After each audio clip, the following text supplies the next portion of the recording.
પૂનમ પછી અચ્છા બહુ પબ્લિક આવે. અચ્છા અમે લોકો 3-1000 માણસની ખીચડી બનાવીએ.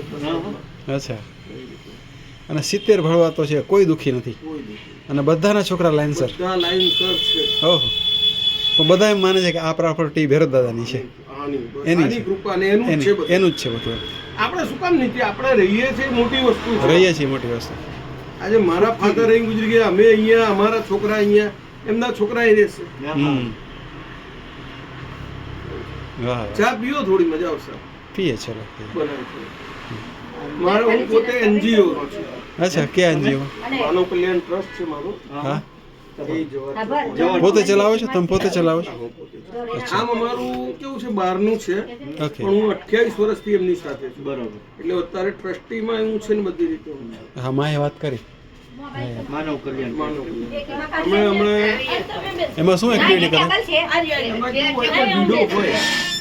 હા વિધવાઓ. હા 70 વર્ષના 15 છોકરા રાખે ન રાખે. ગુજરી ગયા હોય, ઘરવાળા છોકરા 2 ભણતા હોય. જી વાણિયા બામણ પટેલ ભલે ફ્લેટમાં રહેતું પણ લાઈનમાં હાથમાં લાંબો કરીને નામ આપ્યું. હા હા હા એટલે એ લોકોને દર મહિને અમે અનાજ આપીએ. બહુ સારું કહે. પછી સ્કૂલોમાં ફી ના ભરી શકતા તો એની ફી ભરી આપીએ. બરોબર. પછી ઉનાળામાં ચંપલ વિતરણ કરીએ, સ્વેટર વિતરણ કરીએ, વાહ છાસની પરબ કરીએ છીએ. એલજી હોસ્પિટલ છે, એમાં રોજ 300 માણસને ખીચડી આપીએ છીએ આપણે. અરે વાહ. રોજ 300 અને 40 ટિફિન અમારા સવારે અને સાંજના 160 ટિફિન આરેમો આપે છે. બરોબર. અચ્છા બરાબર. બહુ સારું કહે.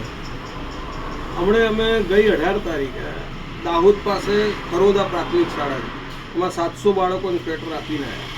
અચ્છા એના પછી હમણે ગઈ 3જી તારીખે ડાકોર પાસે આપ્યા. હવે અંબાજી પાસે છે. અમે શું આદિવાસીમાં કોઈ આપવા જતું નથી. આજે સિટીમાં તો બધા આપી દે, બધા આપી દે છે. હા જેને ભાઈ આપી દો અહીંયા. હા પણ ખરેખર આપણું જો અંદર જઈએ ને ત્યારે આપણને ખબર કે શું પરિસ્થિતિ છે. હા સાચી. ચંપલ પહેરતા છોકરાઓ નથી આવતું એવી સ્કૂલો અમે જોઈ છે. Oh my God. એટલે ઉનાળામાં ચંપલ લઈ જઈએ 2-3 હજાર જોડી. વાહ વાહ બહુ સારું કહે. બહુ સારું કહે. અને એ ભૈરવનાથની કૃપા, એની કૃપા.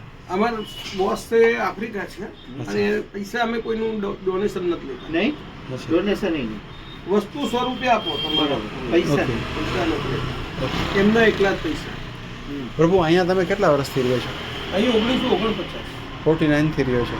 તો અહીંયા તમને આમ દાદાની તો ઘણા અનુભવ થયા હશે ને? એને બહુ એટલે બહુ જ. અચ્છા મારા ફાધર 1987માં ગુજરી ગયા હતા. હા ત્યારે અમારે જે પરિસ્થિતિ હતી, આ પતરામાંથી પાણી ટપકતું.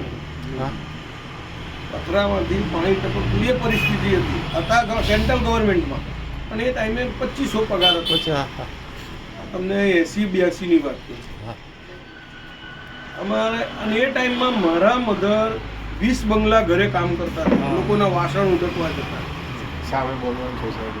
જી અમને ભણ્યા પછી જવાબદારી માથે આવી ગઈ એટલે અમે બહુ ભણી શક્યા નહીં, બાર જ ભણી શક્યા. એટલે આની જે કૃપા અમે રોજ સવાર સાંજ આરતીમાં આવીને એની કૃપાથી આજે અમે એટલા સુખી છે.